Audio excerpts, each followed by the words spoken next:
Dolphins thirsty, they never show no mercy. On the field or in the game, Miami knows how to play. Dolphins thirsty, we all get down and dirty. Tell you what you wanna know, it's the Dolphins Show. Quench your thirst for all things Miami Dolphins. They are the football kings, cause they play to win. Come on in and have some fun, whether we have lost or we have won. For all things Miami, it's Dolphins Thursday. Good morning, Miami Dolphins. It's a fantastic Friday. As you can see, I'm flying solo today, but I still wanted to talk about Miami Dolphins, so I did not want to cancel the show. So fins up to all you guys. Thank you for being here. Indoors already in the house, so that is awesome. So there are still some things to talk about. Even though I am flying solo, it seems like I say I will drop a link if anyone wants to join. So a couple things is Nick Needham, I'm sure you guys heard, has been placed on the PUP list, but he is eligible to return at any time during training camp. So hopefully it's just a formality and that he'll be back competing, because I want a lot of competition in that defensive backfield. It's one of our strongest units. So I'm hoping that he's healthy. He battles Kader Kohu for the slot. It's probably going to be a good battle. And then, of course, we got the, we drafted Cam Smith. We brought in Jalen Ramsey. So we're going to be stacked back there in the defensive backfield. So hopefully we all stay healthy and kick butt. So we will talk some about Nick Needham. Cowherd, we always want to pick on Cowherd, but I don't put too much weight in everything. He's just a click jockey. He just says things to get people's attention. He has to have takes. It's his nature of his job, but he predicts that the Dolphins can win and should win the AFC East. Tua is not in the top 100 players. To me, that's not really that big of a deal. He missed a lot of time last year, so I don't really find it as an insult that he's not listed as a top 100 player. This year, we will see. He should be able to change that narrative and crack that top 100 on the Dolphins list. So those are some top. Good morning, Cap. Good morning, man. As you can see, I'm going solo today. I couldn't find anyone at this time of day to join me to talk about the Miami Dolphins, but it's great to have you in here. So thank you, Cap and Ender, for already being in here this morning. And while you guys are in here, don't forget to give me a fins up. What's here on the tube is a thumbs up. So, and then another thing last year, that all my topics, and I don't have a guest host that I was going to bring and do banter with. So the Dolphins last year were 24th. Even though our offense was good last year, we were 24th in third down conversions. So can we improve upon that? Is it because we need a cook, or is it just because we got to be more consistent running the ball, staying there, and not getting into third and longs as much as we were? The Jets are flirting with Cook. To me, I think our running back stable is pretty good. Of course, a Cook would be a bonus, but I would also like some defensive line help and stuff like that if you're going to add bodies right before the camp starts or during camp. Those are some positions I think we may need. Because I like our stable of running backs. Overall, they're good. And I think a lot of the reason we weren't one of the better running games last year was because we went away from the running game. I mean, at times we were running the ball well in games. We just inexplicably went away. Good morning. Make sure everyone checks out the Fins Talk Sports Network. I'm often a co-host on there. Well, not often. Every Tuesday night, I'm a co-host on their network at 7:30 p.m. Eastern Standard Time on Tuesday nights with Steve Malloy, who couldn't make it with me today, so that's fine. He's out there with the grandchildren, so all things are good in Dolphin land. But make sure you check out the Fins Talk Sports Network. They always got tons of stuff, and if you like more sports than just Dolphins and football, you got every sport you can think about over there. So, like I said, to me, the Tua not being in the top 100, it's not really a big deal. It's like a no deal to me because, I mean, realistically, he missed a lot of games last year. And to be in the top 100, I think availability is probably the most important ability. So to me, it's not like a shot that he's not in the top 100 players in the NFL. It's really not that big. Nick Needham's a little more concerning. I hope he does return during training camp. They said he's eligible. It's not like one of those that they designate him and he's done for the year. It's the physically unable to perform list, the PUP list. So he can return at any time during training camp if he's able to go back out there and contribute to the football team. So that's not too bad. And so that's it, guys. I don't know. We got those topics. I don't have my normal co-host. I can drop a link if anyone wants to join. And that's what I'm going to do right now.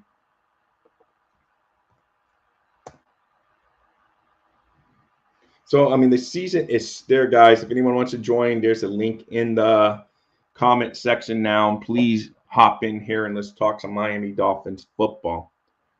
It's exciting. I haven't really seen the Dolphins put too much out about what's going on at rookie camp, so we don't really know. We'll get more reports next week, I believe, when it comes to the veterans report and then the reporters and the media and all the beat writers and local news. They get to start, they get permission a couple of days to go in and check out what's going on. They can only report so much, but at least you get some eyeballs from a different perspective on what's going on. So it looks like, the Dolphins are moving forward. We're going to be with or without Cook. The Jets are flirting with Cook, and that's all fine and good. Hey, let's see. Hey, good morning, Cap. Hey, good morning. Good morning, my friend. Good morning. How are you? Thank you for joining me, man, and giving me any minutes you can give me. That's great, man. You're helping me. No, man. Thank you, man. Thank you. Waking up at 10 in the morning on a Friday and, seeing all the guys going live. I'm loving it, man. I'm loving it. Yeah, hey, it's good stuff. So where do you stand on I'm sure you've told Bobby's great network over there on the Fins Talk Sports Network, but where do you stand on Dalvin Cook? Are you like all in or like, well, if we get him at the right price? Yeah, that's pretty much my mindset. I think we've, talked about this numerously and dissected it in every way possible for the past month. Seems like 6 months, to be honest with you. But yeah, man, it's just I understand the aspect of the running backs being upset. Like I've said it the past week, man. I can't wrap my head around the fact that fantasy football players, like when you do fantasy, when anybody does fantasy, the first 5 picks of fantasy are usually the majority of them being running backs, the first 5 picks overall. So the production is there. I just don't understand how these guys are not getting paid when the receiver market blew up last season and CMC got paid last season. Like I would think they would keep track with the same amount of weight that CMC had, and it's gone the complete opposite. No, I agree with you. And I don't know if it's just that teams figures, they can draft them. And if they draft them in the first round, you basically can control them for 5 years on a rookie contract, and you just run them into the ground. And then it's like time to move on. And if you draft them in a later round, you still can get them for 4 years. So, and then they just run them into the ground, I guess, more. And that position maybe takes more of a beating than the other position. So maybe that's why they don't get those big sing-it contracts a lot. Maybe. I don't know. But you're right, though. It's not really equitable when it comes to the running back and fantasy football. Everyone wants, like you said, they want the best running back. But when it comes to paying them in the NFL, for whatever reason, it's the complete opposite. Yeah, it's the opposite. And I guess it's like this, like I said, because most of them don't have the long, I guess the days of like the Emmitt Smiths and all those guys and Barry Sanders that played for years being the best, you just don't see that as often anymore. So I guess teams are wary of paying them.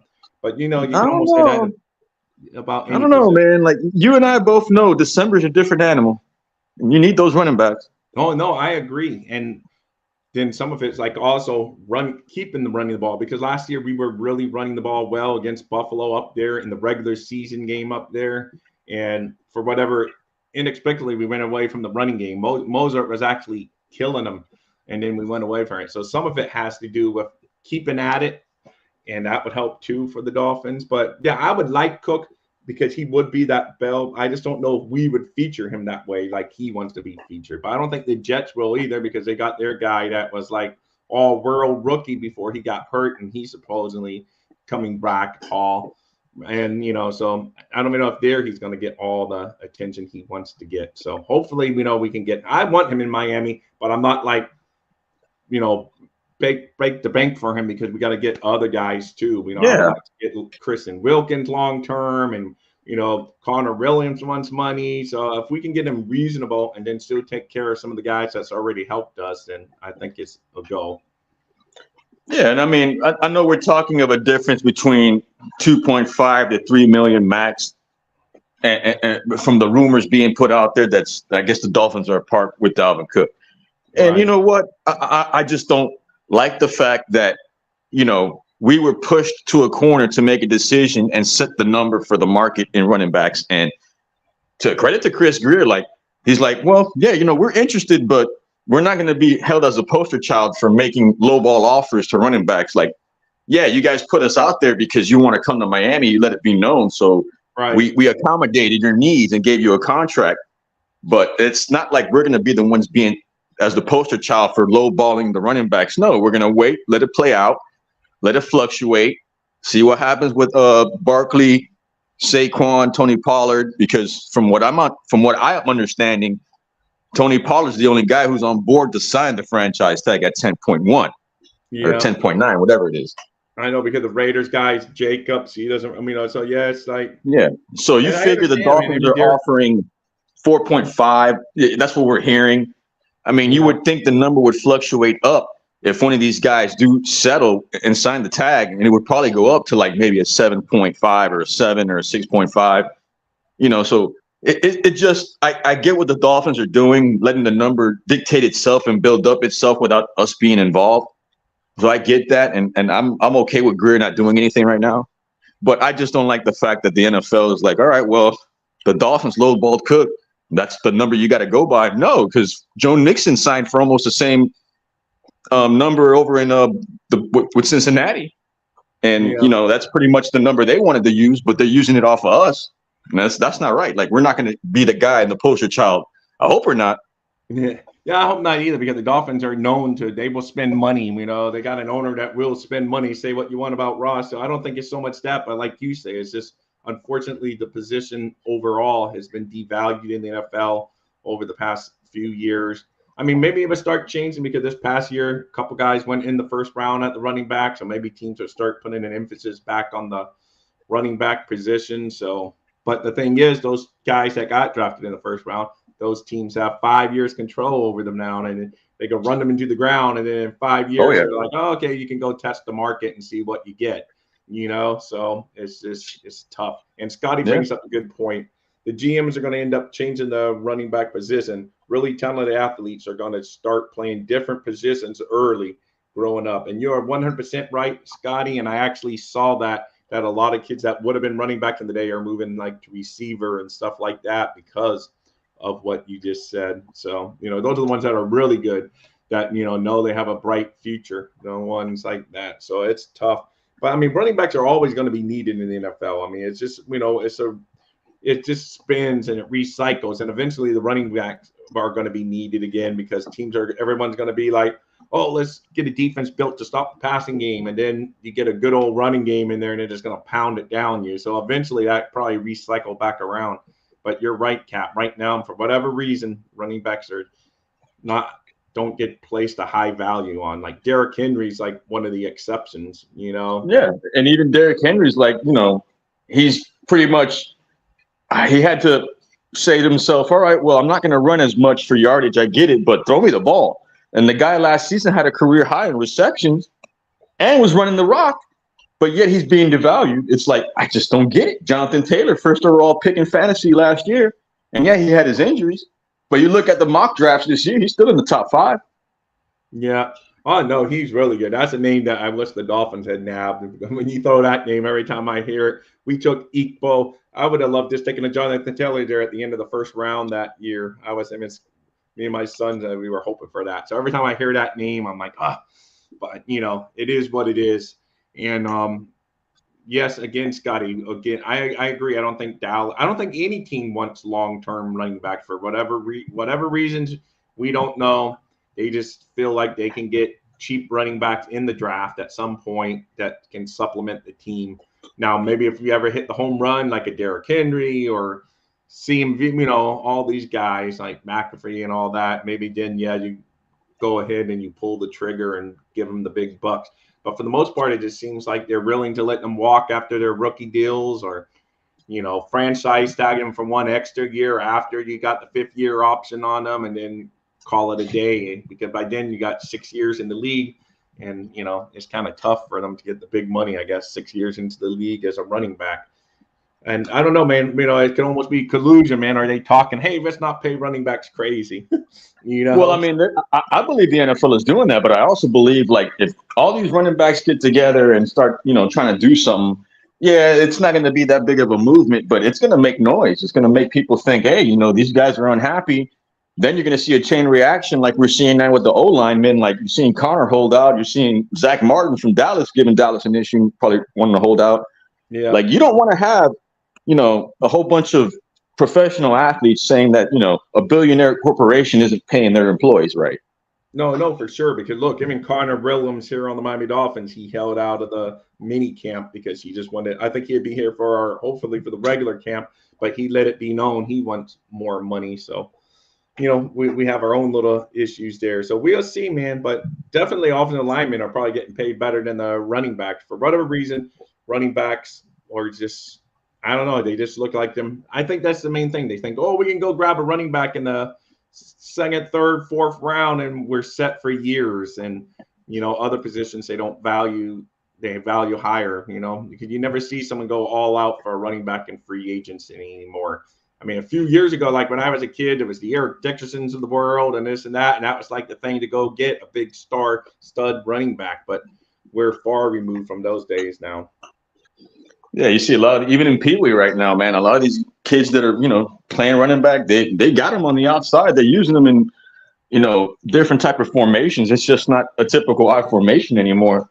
Man, it's sad, man. It's creative. Don't get me wrong, but it's sad to see the power football aspect is being pushed to the side.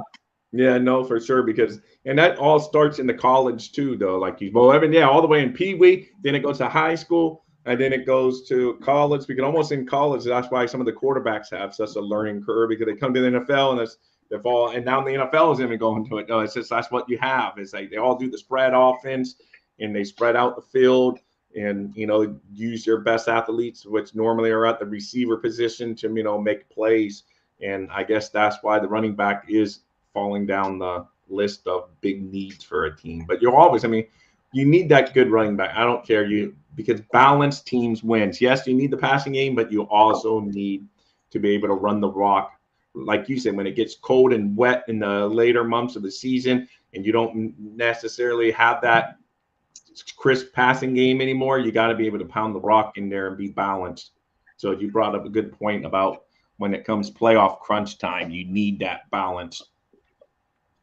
Yeah, it's kind of hard to, I understand everybody wants to spread it out, go 5 deep, but when you got snow hitting you and hail and gust storms and wind, like, the elements will eliminate all of your strategy, all of your scheme, and the scheme gets thrown out the window in December, in my opinion, from what I've seen the past 3 years. No, for sure. I mean, that's why that whole game up there in Buffalo in the regular season last year just dumbfounded me, because we were running the rock, looking good, and then we just kind of went away from it. But it is what it is. So hopefully the Dolphins. I don't want to be petty, but I hate to see Dalvin Cook in the Jets uniform after we flirted with him. Well, if we hadn't flirted with him, it wouldn't even be a big deal. Like, okay, we don't think we need a running back. Okay, but now that we know he wants to come here, and that it would just stink. Yeah, from a divisional, point of view, like, no, I don't want that to happen, because the same thing happened last season with the Jets. We took Tyreek from them. Like, from what I'm hearing, and it's pretty much the disrespect part of the contract from what I'm hearing, and this is from what I'm hearing. This is just rumors. I'm hearing it's not a multiple year deal. That's why they're upset. And if it's just one year, I mean, I would try to, utilize that to my advantage and make that 1 year a max contract year if you're going to end up having another contract next year. Yeah. That's just me. No, but I know. That's what I would do. Give him the 1 year, whatever. But I guess he maybe, I don't know, like you said, I've heard that he wants a couple years and that teams are offering him 1 year. So it's another wait and see. We'll see how much the Jets end up getting if he gets them. or does some team come out of left Well, field? And I mean, what, Denzel Mims? They just released cap space by trading Denzel Mims to Detroit. The Jets did. Yeah. And they also signed a receiver yesterday as well to counteract that trade at a lower price, but they're making space for something. Yeah. And the coach, evidently, I didn't see it, but everyone's telling me, oh, the coach was basically admitting that he likes Dalvin Cook. So, so we will, the Slahy, however you say his name up there. Well, the Patriots were rumored to have interest, and that wasn't really set in stone. But then you see Leonard Fournette and a couple of running backs going to go visit. I think it was Darrell Henderson. I think Darnell Henderson went to visit last time at New England. So they are looking for a running back and a power running back at that. Yeah, I know. I was thinking because I know there was rumors that D-Hop, but now he's off the market. But they were saying, oh, there could be a package deal in New England, D-Hop and Dalvin Cook. Yeah, you know how the agents do, man. They want to try to utilize as much leverage as they can. But once the season gets closer, these guys start scattering their own way. And I don't blame them.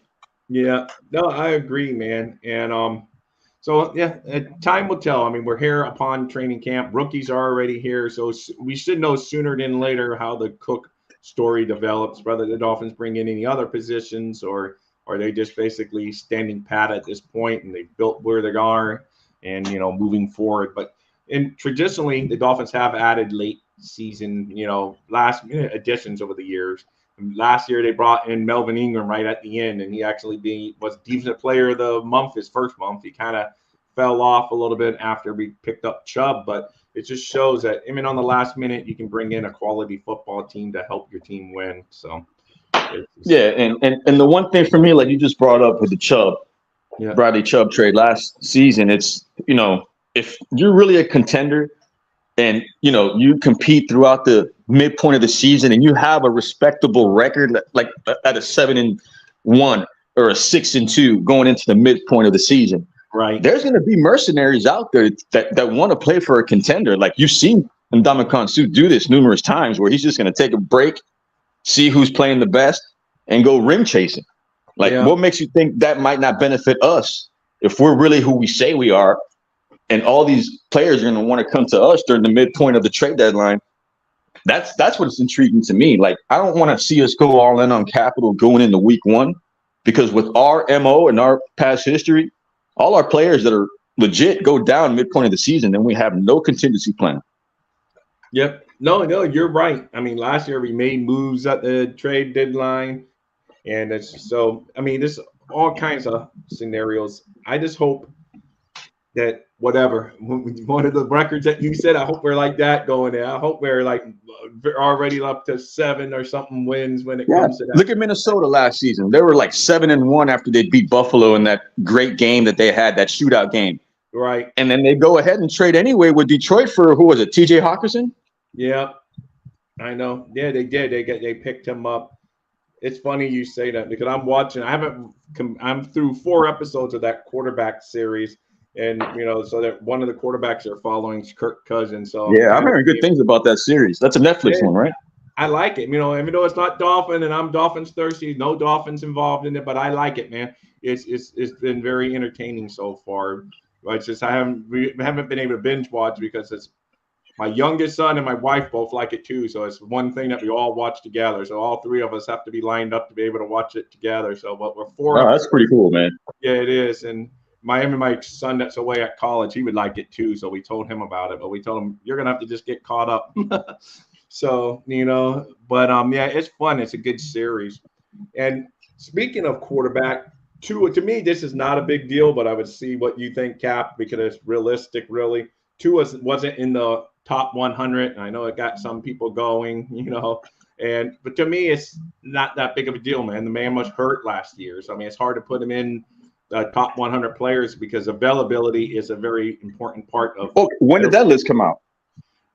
Yesterday, some point. It hit Twitter. Yesterday? Yeah. Are you kidding me? Yeah.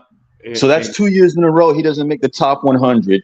Yeah. CBS, Pro Football Focus, if I'm not mistaken, and now ESPN, all 3 of those have him outside of the top 10 in QB production also. Right. Yeah, that's disrespect. No, I agree. But like I said, hey Henry, welcome to the show there. So we don't need Dalvin Cook. We just need to stay healthy and the most important thing. And this team will and I agree. I think this team can go wrong already, Henry. And thank you for the comment. But yes, I know. But to me, like, yeah, it is disrespect, but I can understand it. He missed time last year, but this year he's gonna go out there and he's gonna get those numbers because when he I did not plays, hear that. yeah, he plays well. Where did I saw it on Pro Football Network is where or something. One of those guys tweeted it out from that network.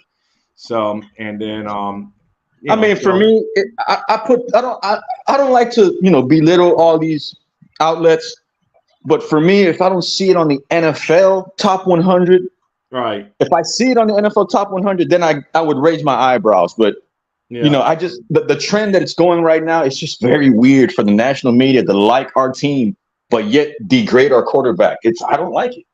No, I know for whatever reason he's a very polarizing figure. I don't know why. And some people You just say don't like him. polarizing, I say controversial. Yeah, I know, but yeah, I know polarizing controversial, and I don't know why because the man doesn't do anything to be controversial. He's a good guy. He doesn't. He's say, in the age of social media, man. He didn't ask for it. It's just it is what it is.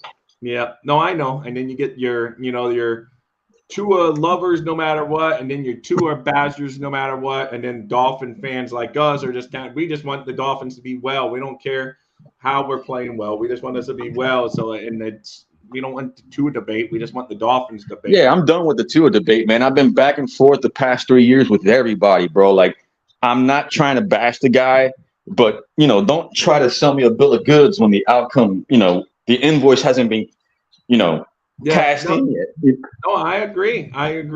This is his year, though, man. I know we keep on saying it, but this is now 2 years. This is my no excuse year, and that includes injury. Yeah. If he gets injured, that's just part of football. But he's not durable. So to me, this is a no. I'm rooting for the young man because he's a Miami Dolphin. So from the minute We all do, drafted him, I've been a Tua fan. That's just how I roll. But like you say, there's no excuse this year. If he doesn't go out and perform at the level that a first round top 5 pick should perform at, then it's time to be opening the eyes and looking down the road because.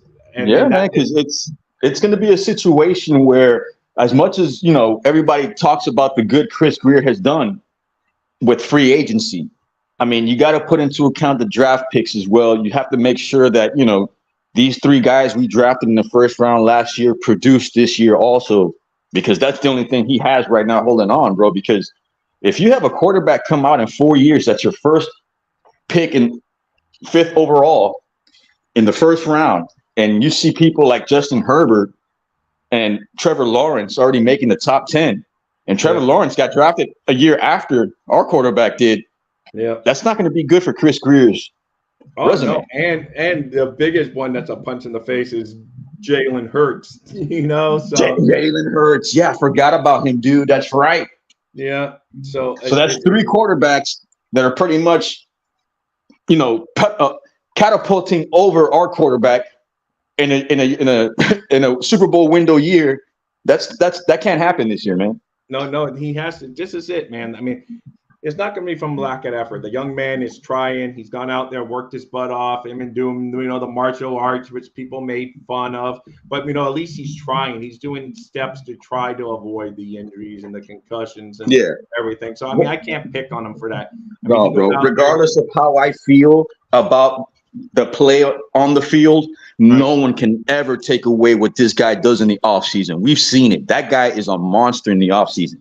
Yeah, no, he does. He goes out there. He throws with Hicks all the time, on his own time, on his own dime, goes out there and works with the guys.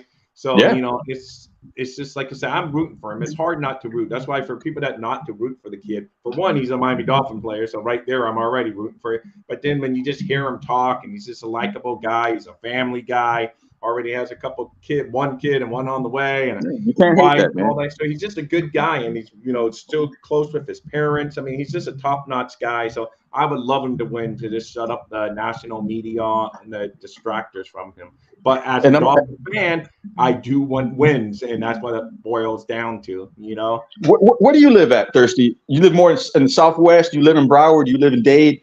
Yeah, I live in Broward, Pembroke Pines, but way west in Pembroke Pines, like Chapel Okay, so more or Hill. less by Southwest Ranches. So Yeah, he more or less lives around that area. yeah, no, So he does. So for him to like pretty much grow before our eyes, like pretty much him getting in shape, getting tattooed up, getting the attitude adjustment through jujitsu. You know what I mean? Like all that stuff coming together. Yeah, people can laugh at it, but yeah, that's what Miami's based upon, bro. Surviving. If you can become to the point of I don't care what people think and get stronger in the process, you are our product of Miami. That's who right. Miami people, Miami, citizens, Miami Dolphin fans, you living here also. That's we grow up surviving in this city, bro. Like and by any means necessary. So you can see the toughness coming out in Tua. That's what I'm trying to get at. Yeah, no, I agree, and it's coming a long way because the Sun Sentinel had a good piece on him. Like he used to like hide his identity, wear hoodies and sunglasses in public because he was shy and didn't want people like. Now he's just embracing it. He's going out in public, who he is. He doesn't care if they come up to him. He talks about them and all that because he, So I think he is maturing and he realized he is the starting quarterback for the Miami Dolphins, which is still to me the premier team here in South Florida. Even though we've been not the winningest team. The Heat has taken that mantle. The Panthers even, and the Marlins are winning this year some. But to me, the Dolphins, if the Dolphins ever start winning, they would definitely regain control of being the, top-notch South Florida team that everyone talks about because it's just, to me, it's still always the Dolphins. Football still is king down here. And, just like the Hurricanes program, you don't hear people talk about them as much anymore because they've fallen on hard time. But if both of those teams start rising up, I mean, they're going to be the talk of the town. So, for sure. Yeah, I agree, man. Because I want us to get back to that level of being on top as sports king in Miami, but it's kind of hard to dethrone Dwayne Wade in the Miami Heat, man. Oh no! Right now it is, right now because they proved that Pat Riley's proven he can keep on winning. And then when those people move on and we get new people, they keep on winning. That's what Chris Greer hasn't done yet. He hasn't proved that he can win even with whoever he's put together, much less establishing and maintaining a winning tradition for years and years. I know it's a little different in football too, because you got to get a lot more players and a lot more injuries and stuff, but you still have to have that winning mentality and that culture that the Heat always talks about. So, you get that and you establish that. That's why I'm hoping McDaniel is the guy moving forward. None of this every 3 years, boom. We could look at Yeah, dude. Young guy. I think it's been Thirsty, how many coaches in the past 5 years? I know, it's crazy. And then when you throw offensive coordinators and offensive line coaches, we've had a new offensive line coach every year. And again, this year, we got a new offensive line coach. So it's just like, it's crazy. There's no consistency. Look, I've heard 9 offensive line coaches in the past, I don't know, I want to say 10 years or. Yeah, no, it's something crazy. Like at one point, it was actually higher number of coaches in years, but I think we caught up now, but it was like, we got one point, Flores fired a guy within training camp. He hired him in the offseason, fired him in training camp, and got another offensive line coach. So it's crazy. Yes, yeah. Scotty, that's what we need. We need consistency. So yeah, you're right on, Scotty. Yeah. Yeah, and yes, there has been some tat pictures supposing, or he showed some. I don't know if there's any pics, but I guess he has a whole sleeve of tats. I don't know. So yeah, man, that's a great point by Scotty. Like our consistency level has to be on the same length with, and it doesn't make sense, but we need to establish the identity in order to have the consistency. Yeah, no, perfectly said. And that's it. We many times we haven't had an identity as a football team. It's like, so, so it's hopefully that identity come. I mean, our identity on offense is obviously passing the ball, but hopefully we can mix that identity a little bit up on, with some supplement of the running game, as we discussed earlier. And hopefully we better play complementary football, because some games our defense will be good and our offense going to do jack, and then vice versa. Sometimes we have to put a lot of points on the board and then our defense would be off. So, and special teams. So all of that factors into everything, and to get to that consistency that we've just been dying for as Dolphin fans. Because I don't know how old you are, Cap, but I'm in my 50s. So I remember that puts me a little too young to remember the Super Bowl winning years, but I'm plenty old enough to remember us losing in the 80s, including the Marinos Super Bowl we lost. So Yeah, I'm in my mid 40s, so for me, I never got to enjoy that, but I just pretty much remember, and it's pretty much cemented in my forehead. It's the Pete Stoyanovich missed field goal. oh, When was it? against the Chargers. Yeah, Yeah, that one. That's another. There's so many of those. Sammy Smith. Yeah, I know. Hey, there's so many of those rough games along the way, but hopefully you get to see some good winning football. I get to see some good winning football this year. There's no excuses. Amen. No excuses for Tua, but no excuses for the team. Yes, we're in a very tough, probably the toughest division. Not probably, I think it is the toughest division because, I mean, it's very – you got the Jets, Dolphins, and Bills who all legitimately could claim that they think they're the best team in the AFC East. All three of those. There's going to be a battle. We're going to probably knock each other off sometimes.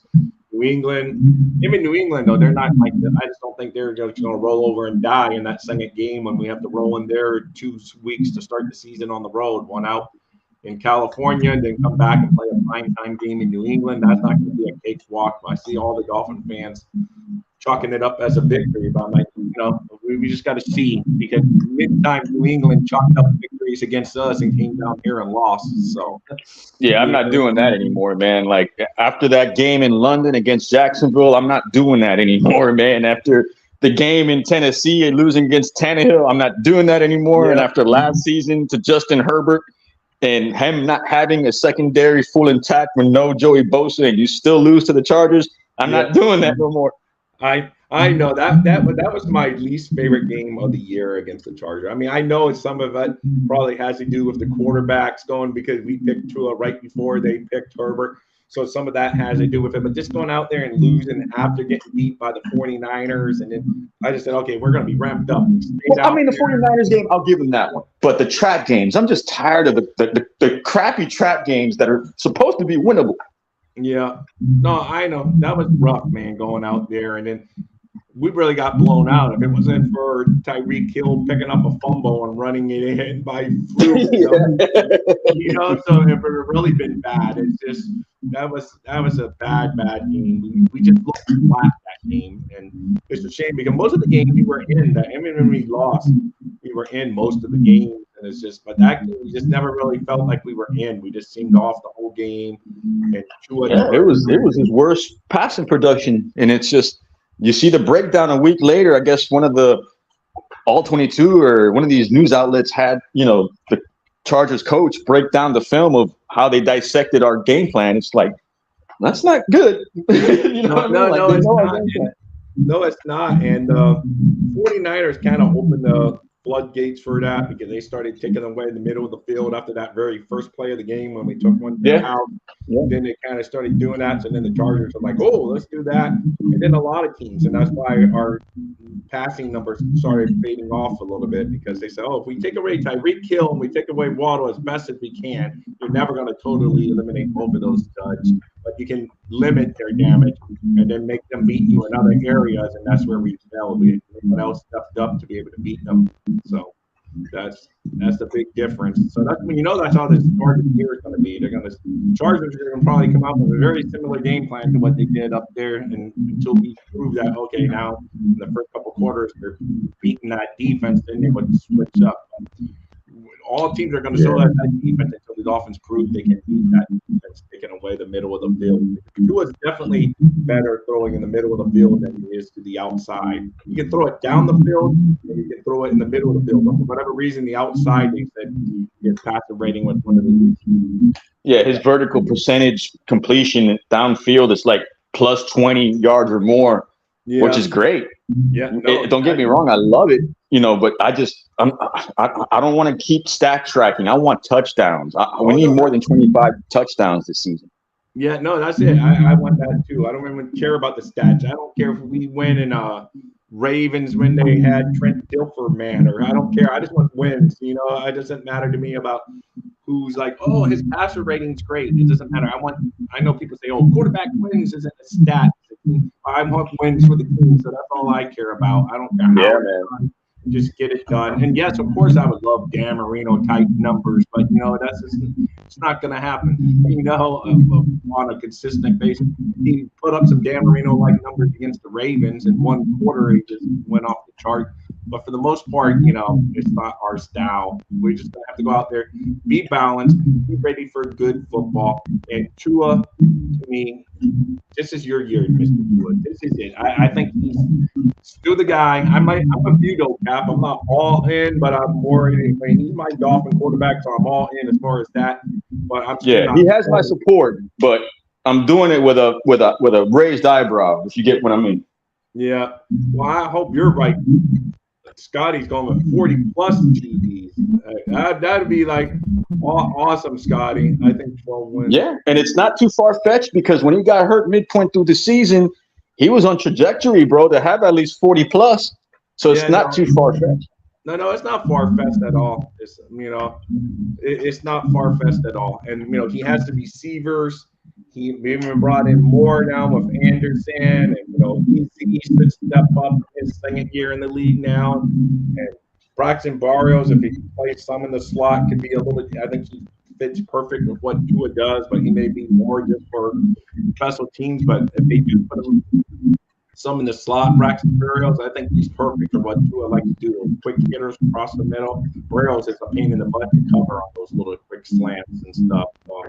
Yeah, man. I really think that I do believe we are better than last year, but again, injuries play a major part. And we gotta, like any team that goes for any team. Most of the teams that go, yes, every team gets some injured players, but their stars for the most part are there when it's most important time, and that's what we need. We had Armstead out during the playoff run when we were trying to get to the playoffs. We had Tua out. Moser ended up getting hurt toward the end. So sometimes it's not luck or whatever. You just gotta win. If you don't have them, but the Dolphins just somehow always seem to manage to lose their guys. You can't afford to lose your guys. So let me talk to you about this since I'm checking this one off my list before we head out here, man. Okay. Wilkins. Hey, that's all you need to say. That one name. I'm for. So I'd like because man, it's so hard to judge him because if you just look at like quarterback sacks and pressures, yeah, that's not his strong suit. But if you look at him stopping the run game, picking up double teams, and just the motivation and the heart that he plays with. You watch them, you watch him, he runs all over, man. He goes from sideline to sideline because most people attack tackles, they're like, well, I didn't get him in the backfield. I'm going to stand and watch the play. That man turns and motors and makes tackles on the sideline. So that I love, and I want him to get paid. It just depends, again, what cost is he going to cost, and it's going to cost you to lose a Connor Williams and some of these other guys that we got to sign. So it's just I want Wilkins, but I don't want him at the cost of like losing offensive lineman and not being able to reach Hunt a couple years, or you lose Connor Williams. It's been so long since we built an offensive line, and we got a couple good pieces coming now, and I would hate to see them lose, but. It's hard not to say hey Wilkins because I love Wilkins, so I know I'm all over the place. But it's just, I want him on the team at a fair price to him and to the team. There's my long answer. How about you? Oh man, I'm with you. I mean, he's the heart. He's if you have a chance, man. And I've been asking people because it's just Dudley does great work when he does these breakdowns. Dudley Durong has a chart breakdown of Christian Wilkins' production as far as pass rushing and pressures compared to the top 5 guys above him, his counterparts that are producing in the same level as far as with the new contract they got. And it's night and day, man. Like the pressures are pretty weak. The pass rush is very weak. Yeah. But when you look at the numbers that Dudley did for run stopping, the guy is pretty much above the 5 guys that are getting paid above him. Yeah. It's completely night and day, man. Like the guy is a run stopper machine. But the pass rush is not there. But are we really paying for a pass rush from him? No, we're paying to clog up the middle. Like we already have our pass rush set. Yeah. So I understand we gave Chubb the bag last season, And I think that was a little bit too premature, especially with Wilkins right now. But it is what it is. It's like you see Quentin Williams from the Jets getting paid. Now you have to pretty much set that number for Wilkins with this market. But something just tells me that he's going to help us out, man. Something tells me that, yeah, I don't have to get 16 per year. Like, I can help you guys out, but you got to look out for me next season, regardless if I get hurt. Yeah. Like, it's just the number 17, 18. I think for his production, you got to go up a little bit just because of the fact the Jets overpaid.